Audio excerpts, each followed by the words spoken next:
other day. Weren't you a brunette? Yes, I believe so. I wear so many wigs, it's hard to remember. Wigs. Oh, that reminds me.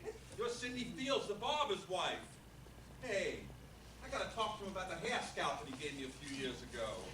All those years ago, and you still recall that one haircut?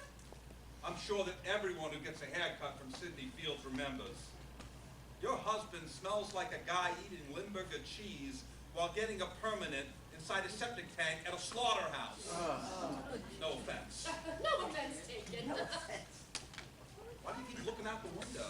Well, they say it's 10 degrees outside, and your driver's standing outside the limo freezing. You want to invite him in? I can make him something to eat. No, he's an outside man. I don't want to spoil him.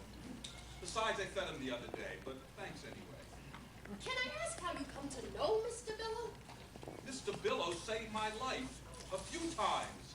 We were in the army, and one night he threw me on the ground and mounted me. Oh, that horny old devil. He mounted me because someone threw a grenade at me. Oh, my. See, we grew up together. You know, he did all my math homework for me. He figured out whose lunch money I had to collect on which day. And I also married his sister, and even she calls him Mr. Billow. Mr. Billow said I should make the time for me. Let's go, Vito. I've got a couple of hours, and then it's back to the medicine chest. Hi, Gilbert. Hi, Vito. Hey, Vito, remember years ago we used to go to the fights, and there was this one fighter who had everybody up on their feet shouting, "Go down!" Yeah, I remember. Why?